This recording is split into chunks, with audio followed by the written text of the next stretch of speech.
Hey guys, how you doing? Spencer's Crypto Vibe. Welcome back. Appreciate you stopping. So, okay, everybody knows we're in a bear market. Crypto is having a rough time right now. Things are happening. I kind of want to get into, there's some issues here right now. And there's something that I don't quite understand, and I want to get my hands on it. So instead of acting as if I'm showing you something from an experience point of view, this is something that I want your help in to get me through it. I want to get caught up on this. I know what decentralization and centralization, I know the difference between those two. But I start to get confused whenever we start talking about regulation. Okay, so regulation in crypto is a touchy subject. My mind used to connect them to decentralization is Bitcoin. Like that's what we're here for, a peer-to-peer transfer, money transfer system, transaction based. That requires no middleman. It just requires processing power on a network, which you have to pay for. It's like gas. You have to pay a little gas to process the transaction. But I could send money from me to you. For the same price, I could send $2. The same price, I could send $20,000 instantly to somebody else in another part of the world, whether across the street or 13,500 miles away on the exact opposite side of the world. So that's what decentralization is. In my head, that's what crypto solves. Bitcoin being the most decentralized of them all. But then I get confused sometimes. And I think decentralization means who's in charge of the biggest wallets and who has the biggest distribution of tokens or coins. That makes it decent. I mean, that makes it more centralized if only the top 10 wallet holders control. So there's a lot of different things that go into my head, and that's what I want to talk out in this video. So I do want to get a grasp on what decentralization really is, what's happening with it, what can we call decentralized, and what is centralized, what we're not calling it. Obviously, centralized is there's somebody in charge, like Apple, who's in charge of Apple, Amazon, who's in charge of Amazon, Tesla, all of them. You know the person's in charge. If you have one person in control, that person can just make a bad decision. Human error, not even maybe something they did their fault. A human error. There's a million ways that when you have somebody in charge in that middleman seat, that something can go wrong and blow it up. Crypto gets rid of that. It's software running out on a network. There's no way to shut it down. There's no way to, with the nodes all over the place to verify transactions and things like that. There's no single point of failure. That's what's cool between centralized and decentralized. And I haven't even got to the second point yet. Just please bear with me. Okay, now, so that's one thing that I was looking at. Another thing that I want to focus on is how regulation can help or hurt the crypto market from this point going forward. That's a bitey piece of decision there, because I look at it a few different ways. But before I get into how I look at it, I have two articles that I read just this week, and I think they both kind of put you in the right path. One explains how we get into this, like what is decentralization, where does it stack up with centralization, how important is it, what are the good qualities about it. And most everybody watching this video probably already knows this stuff. I think it's good to put it back in and really focus on what that is. And then the other article I want to talk about will be an article on how the regulation can help or hurt. And I want you to listen. I really want your assistance here to let me know what you think, but I want to get a handle on this because there's a lot of stuff going on with, Alameda Research. If we go regulated, which is what they tried to do this time, how that affects the future of crypto. Okay, let's start looking at that. So what is crypto decentralization? This is an article put out in May 9th of earlier in the year, Justin Cooper. I think that's Cooper. I want to make sure I give him proper credit. This is a really cool article. One of the primary benefits of cryptocurrencies over conventional currencies is decentralization. By removing intermediaries, cryptocurrencies enables two parties to transact without having to trust a third-party intermediary. That's when people refer to it as trustless. Why decentralization matters. So the main benefits are the trustless, the tamper-proof. Every blockchain is logged on the distributed ledger and verified by the network, and it's robust. It doesn't rely on any single member. It relies on all the different spots in the nodes that verify transactions and that sort of thing. So there's no one place to knock it down, which means it's durable. Now here's the part that I like, the decentralization as a spectrum. Instead of looking at it as these are centralized and these are decentralized, it's a way to kind of look at where you fit on the system. But you know, most of crypto is kind of aiming to be decentralized over here. So if you're looking for data, who controls the data, who controls the security, who controls the components of the systems? In centralized systems, they're all controlled by a single entity. That means there's a single point of failure possible to blow the thing up. That's what's cool about decentralization. The data is controlled by a group census. Oops, sorry about that. The security increases as the number of network members rises, you know, the nodes and how many people verify transactions. And the components, each member has a copy of the distributed ledger, which is true. All the different copies of the ledger have to match for every transaction, or it isn't put through and put into that block and then tied to the chain. That's what's cool about decentralized over centralized. The fault tolerance is low versus high and centralized. The performance is one thing that centralized cryptos do better. They perform faster. The decentralized decreases as the number of network members increases. Obviously, that's what happened with Ethereum this year. Well, for the past few years, Ethereum's been slowing down a lot. And that's because there's so many people banging away at it. It's that popular that there's that many transactions running through. And yeah, it does decrease the speed and the performance a little bit, which is why layer 2s come up. And layer 2 cryptos are basically on top of Ethereum to make it run faster. A lot of them, optimism, you know, Arbitrum's coming out, 𝐦𝐨𝐽. So the trend toward decentralization, the two most significant things are the DEXs, which are the decentralized exchanges like the Uniswaps, the Sushi swaps, Paraswap. Like there's tons of swap tools that don't require KYC. They don't require you to get an account. You can simply download them and start dropping crypto onto them. And you can trade, swap, bridge, all the things. And the DAOs, the decentralized autonomous organizations. Just organizations without a central leader. It's basically groups, companies made up of the members, kind of without structure, without the hierarchy. So everybody gets a vote, and decisions are made with consensus. So the bottom line is decentralization is a core principle to the underlying technologies. While there are pros and cons to decentralization, the community continues to work towards decentralizing everything from crypto trading to governance. Meanwhile, the performance of cryptocurrencies is getting closer to their centralized peers. Okay, that article from Justin Cooper, that explains one part of the puzzle to me. The other article I want to explain to you, Prashant Jha, and he wrote it in November 1st of this year. Crypto adoption via regulation, setting the rules for centralized exchanges. This is the thing that I think is important, because I want to know how does the regulation work? And there's a couple things here that I wanted to point out. Centralized cryptocurrency exchanges have become the backbone of the nascent crypto environment, making way for the retail and institutional traders to trade cryptocurrencies despite a constant fear of government crackdown and lack of support from policymakers. So right, some countries have moved to crypto trading, to recognize crypto trading as legal activity, while others have just approved Bitcoin-based exchange funds, traded exchange funds.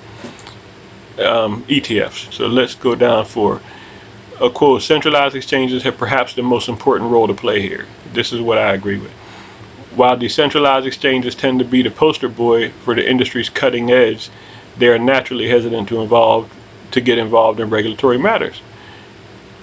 In any event, the majority of activity, especially for the retail users, the ordinary retail users who are front of mind for regulators, happens on centralized exchanges. Okay, That was wordy, or I'm making it wordier than it is.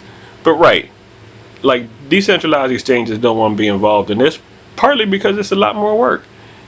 They'd have to get KYC from all these customers, and people have multiple wallets on Decent. So you're gonna you have dummy wallets, you got your storage wallets, you got your active trading wallets, you got some that you might have for other purposes, nothing bad, not for illegal use, just for your own personal privacy.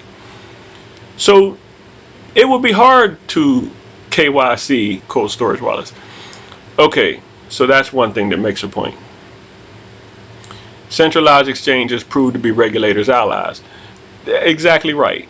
If you're talking Coinbase, they love it. They're even on the stock market. Like, they don't mind because they already collect your ID. And at different levels of verification, you get different levels of withdrawal capabilities on Binance as well. So firstly, it's know your customer and anti-money laundering. I see most of the exchanges will outsource it to very famous, entities, and bring more reliability and trust rather than doing these procedures by exchanges themselves. Possibly. I think it will. I mean, I don't know how much work the exchanges have, but I would rather exchanges who already know the industry create some kind of KYC and anti-money laundering and just hand it over to the government, because they already know what's going on and they know what's best for the industry, than having some governing body umbrella the whole market by trying to put in rules that they don't even understand the effects of. Secondly, taxation is important. An important thing when we talk about regulation. Many countries will regulate crypto if they can do the taxation. And I suggest that exchanges develop the taxation on the crypto exchanges, on the crypto transactions, and be the one who collects this data and hands it over to. It's just what I said. Okay, right. As long as they do it, I can't see it being terrible. And I think one of the last points, regulators must proceed with caution. When it comes to imposing regulations to any new and evolving market, everything should be done by step. Moreover, the regulators should have a proper understanding of how this market operates in detail, technological aspects included. Regulations should come from the middle bottom, meaning the contribution of the market's participants know-how is crucial. That is right.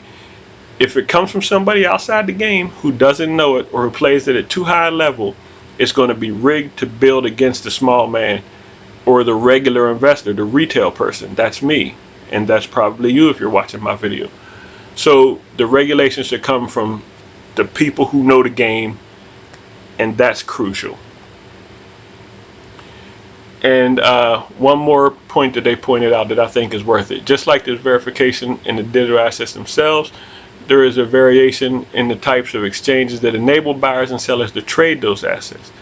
Although regulating centralized exchanges can be seen as helpful, there are nuances in decentralized exchanges that should be considered, including the use of digital wallets and smart contracts. So I don't understand this. If somebody is reading this clearer than me, please let me know in the comments what you take out of this statement. I don't think the nuances in decentralized exchanges can be considered. Like, I don't know how you regulate digital wallets and smart contracts. See, one hang up I have with centralization, after looking at that, with regulation, is how do you regulate crypto? Okay, because if you break it up between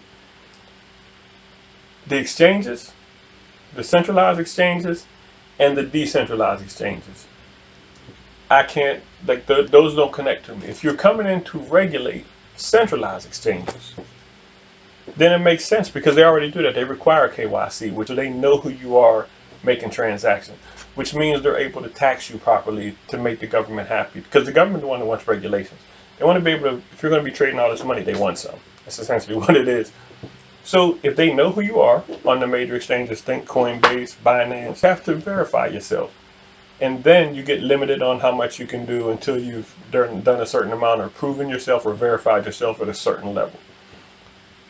So fine, you want to regulate them. What that does is that now allows industry money to come in and say, we trust it now. We trust that this isn't some kind of scheme or scam. So now we're going to bring the $95 trillion of the real money. We're going to bring a part of that into crypto, which could absolutely blow the market cap of crypto up and make everybody who's in it now filthy. Okay, so the benefit is you make something trustworthy on the centralized exchanges. The government can see it, tax it, and then the big money says, I can roll with that. And then they come in. What I don't see is how they could regulate DeFi. Is there a way that you know that I haven't put into my skull yet that explains how that can happen? Because smart contracts, once they're deployed out on a network, they're just out. They're out to run. There's no way to cover for that. There's no way to track that. There is if you want to do the legwork. The government's not going to do the legwork, possibly, but they want to just come in at the end and say, all right, we're going to regulate you, Coinbase, and all right, we're going to regulate you, Binance, and they're like, cool, let's do it. Like, let's get more money, and we already have the information. We prepare for this. But if you look at your Uniswaps and all the different swap tools that are part of DeFi, I don't know how that's going to happen. So in my opinion, I do think it has to do with, like, if regulation comes in, it can't be a one-size-fits-all shoe.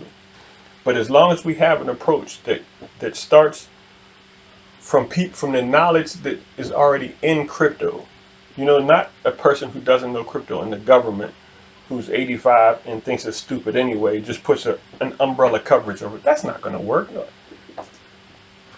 I don't know what kind of I'm getting confused looking into this project, what kind of power they could have to be able to do something like that.